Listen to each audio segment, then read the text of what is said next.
You know what, folks? It's a Sunday, and every once in a while on a Sunday I say, screw it, it's a Sunday. I'm going to talk about things that are less serious. No, I'm not going to talk about political assassinations. I'm not going to talk about genocide. I'm not going to talk about world domination. Instead, I'm going to talk about a silly monster movie starring a big lizard.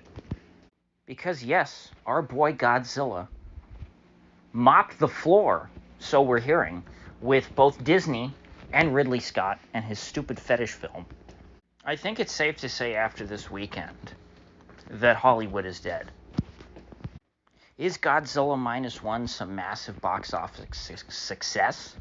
No, not in terms of just raw numbers. I mean, you look at it, they're saying, oh, it's going to make $10 million this weekend. But context matters.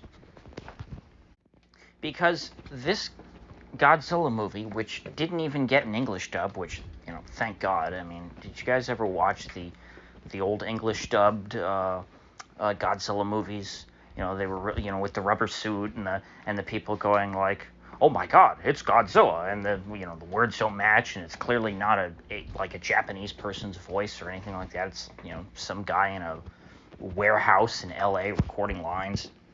But for whatever reason, Americans don't like to read. Maybe they just don't know how to read, and so movies with subtitles usually don't do too well, especially in theaters. But anyway, here you have a subtitled foreign film about a big giant lizard,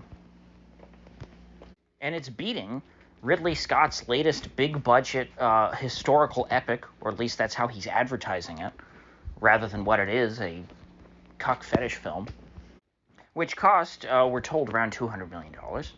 And then it's also beating another movie in its second week, Disney's 100th anniversary special, the $200 million Wish.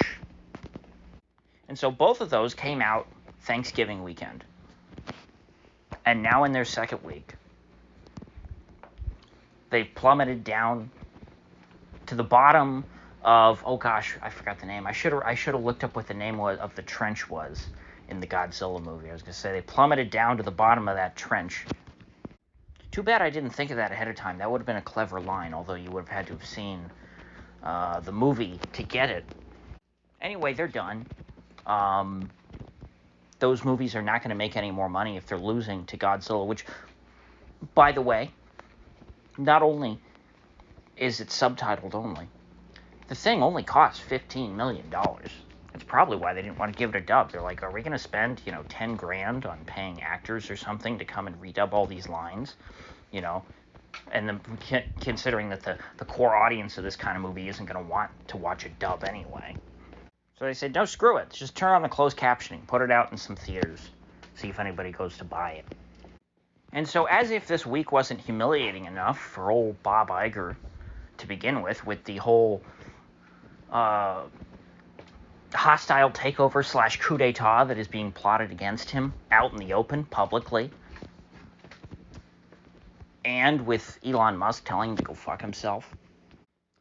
Honestly, I don't wish ill upon anyone. I don't think that anyone should just, end it all.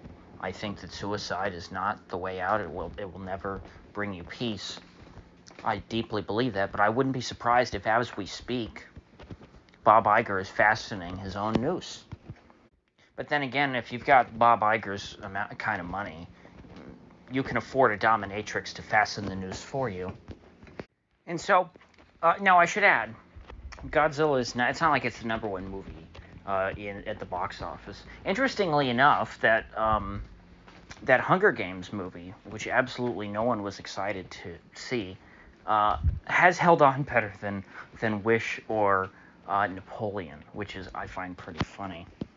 Perhaps just because so few people were talking about it that it just didn't get bad word of mouth, and so people, having heard terrible things about Napoleon and Wish, said, oh, well, I guess I'll go see Hunger Games.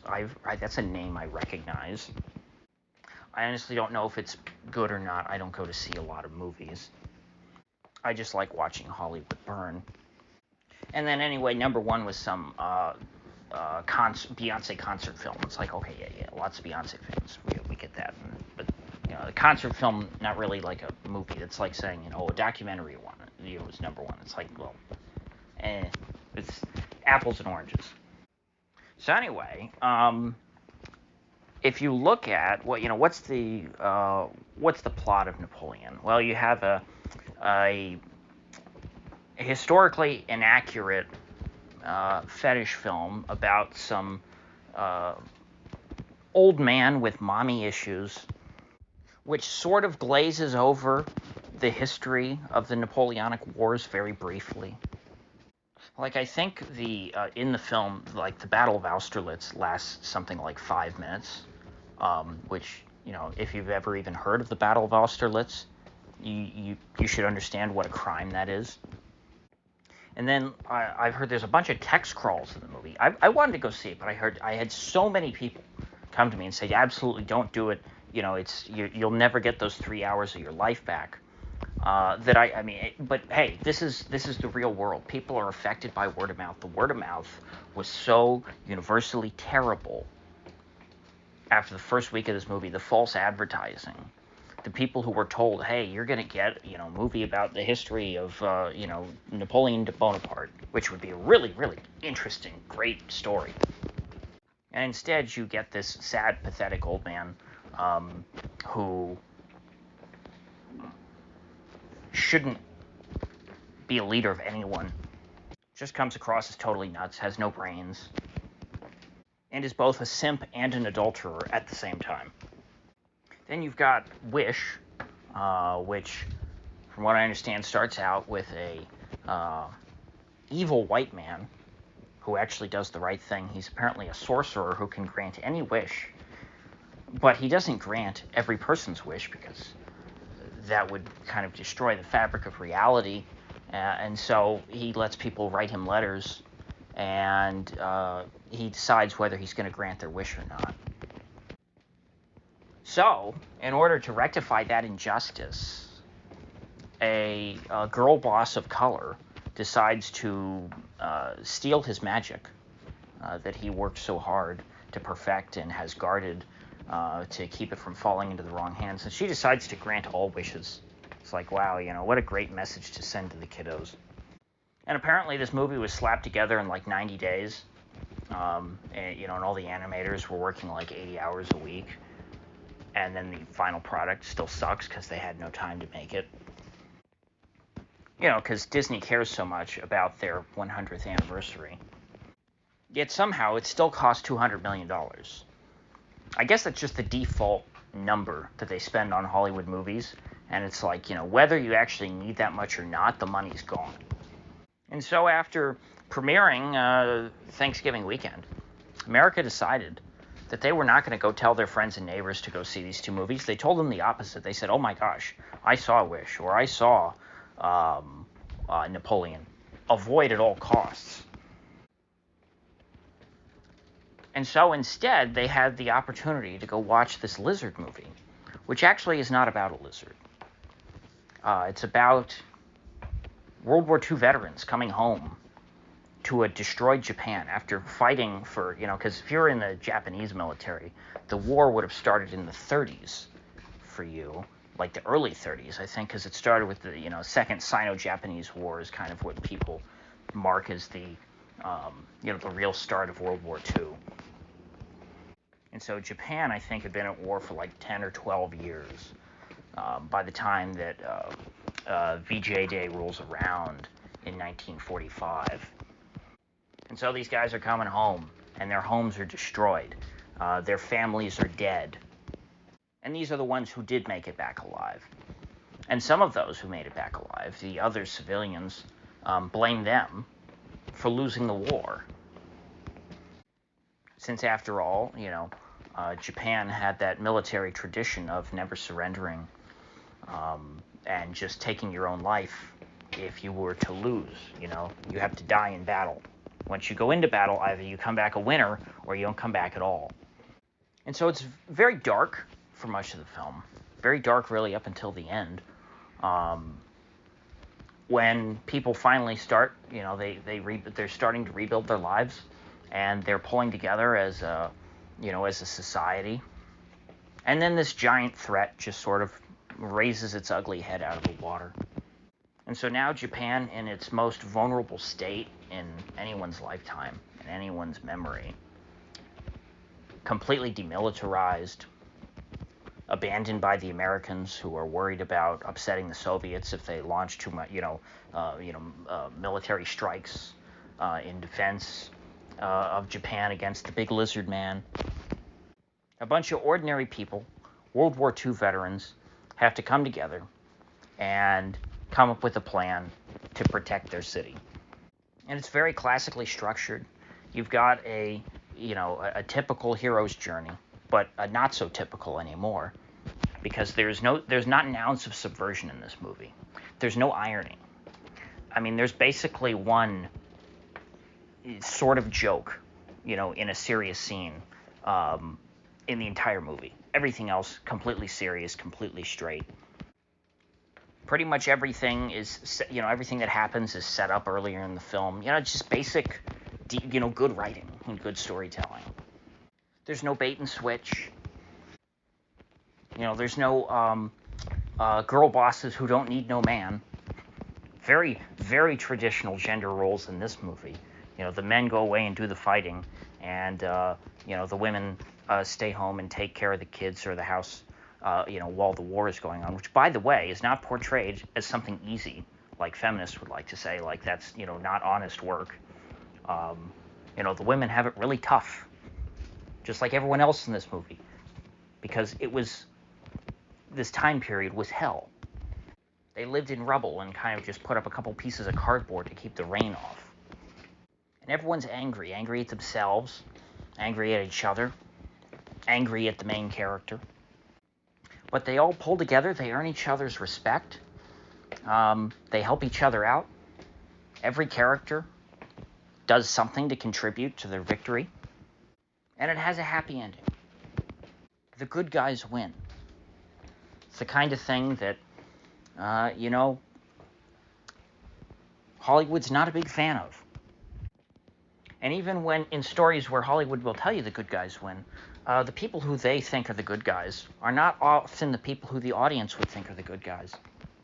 And I'm not saying that there is no place in fiction for stories that are unhappy or that have a sad ending, because this was, like I said, it was a pretty dark movie overall tone-wise. The sky in the background is almost always gray, except for one scene in particular that has blue skies and a rolling green pastures, which looks beautiful. But that's one scene of the movie, and it's for a very specific reason I won't get into. But the overall arc of the movie is uplifting. It starts off very, very bad. Things get rough, but they get better by the end. It's a natural progression that feels good to an audience member. It's satisfying to feel people who you like and who you can relate to, not in the sense that anyone in the audience, was a kamikaze pilot in World War II, or because they agree with the Japanese cause during World War II and they feel bad that these guys lost. Remember, America was the country that beat Japan. All of this pain and suffering that these guys are feeling are because they lost to America. Yet I think the average American is going to find these characters much more relatable than almost anything that Hollywood has put out, in the last 5 years. It's kind of like, it kind of reminds me of Puss in Boots: The Last Wish, which I also didn't see, but from what I understand, that was a movie that, you think, it's another Shrek spin-off sequel thing, it's like, you just, it's sludge. It's got to have nothing to it. And somehow they snuck in, just a very traditional and human story into it about, getting old. It's a simple theme,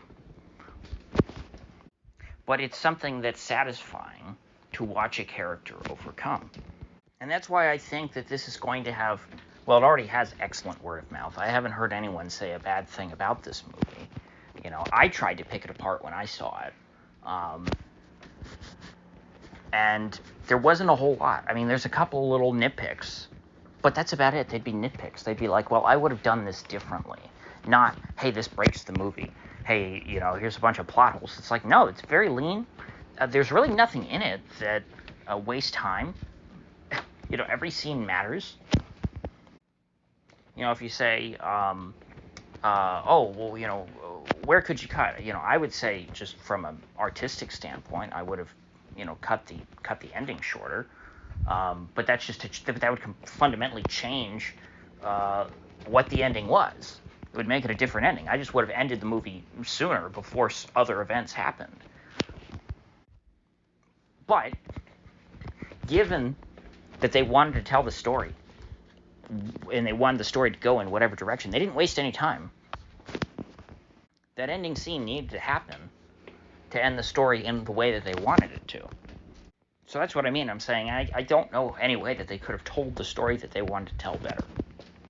And it's the kind of story that is going to please adults, children, families, couples. In fact, in my theater, there were only couples. I was the only single person. It felt a little strange, actually. I was thinking, is this really... I don't think of Godzilla as a date movie. Although there was one annoying woman who was just sat on her phone and clearly was uninterested. It's like, go sit in the lobby. Or at least put your phone on dark mode. My God, I had to look at the friggin' white background and blue text of an iPhone. But anyway, it was shocking to me that this cost $15 million. Because it wasn't really lacking for anything. The CGI was plenty good.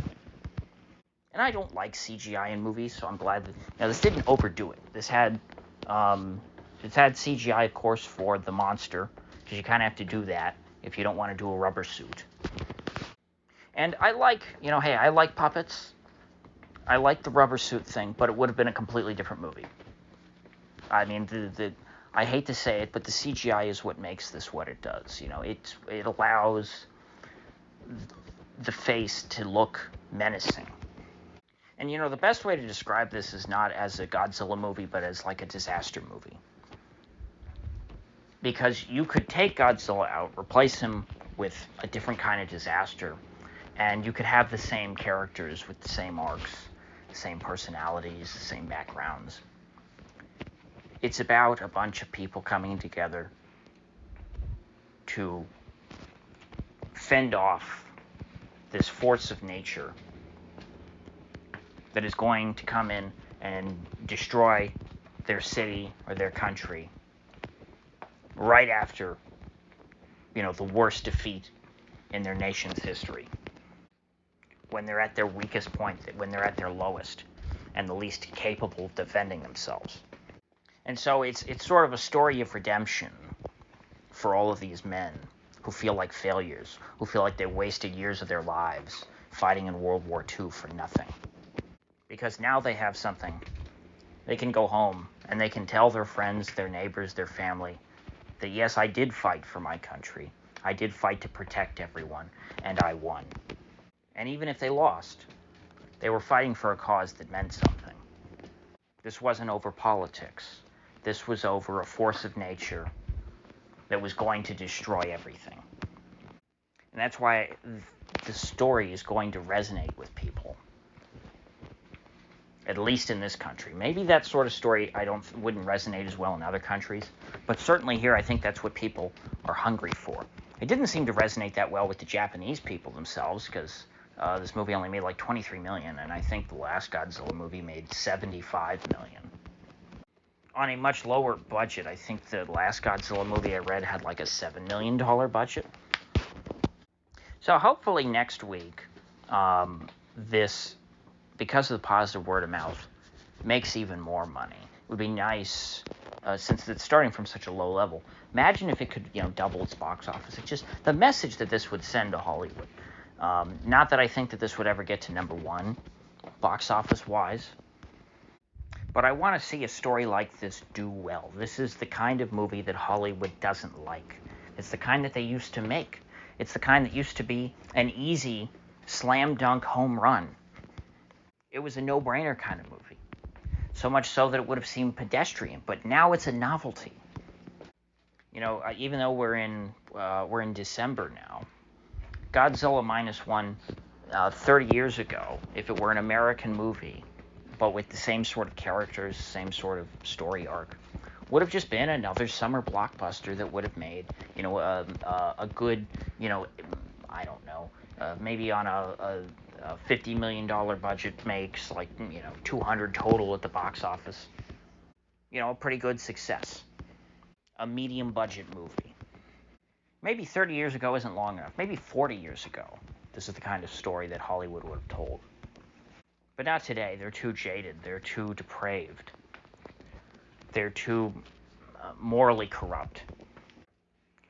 They would look at a movie like this, and to them, they would never be able to take it seriously. And you know what? This is the kind of movie, if done poorly, would be very cheesy. And so, I don't know what it takes. I can't articulate it. But when you pull something like this off, and you as an audience member do take it seriously, it doesn't come across as cheesy. It's very impressive. So anyway, not that I have much influence, but you should go see this. You should feel free to take... Oh, that's the other thing. There is nothing... This movie has dark themes, but there's nothing in it that you can't, show your kid. There's no disgusting gore. There's no, there's no sex scenes, period. No nudity, gratuitous or otherwise. It's not even implied. And you know what? You don't miss it, believe it or not. When Hollywood doesn't put in their, when you don't have a director there saying, yeah, now take off your shirt, show me your tits. Believe it or not, that doesn't make the movie any better, if you were to do that.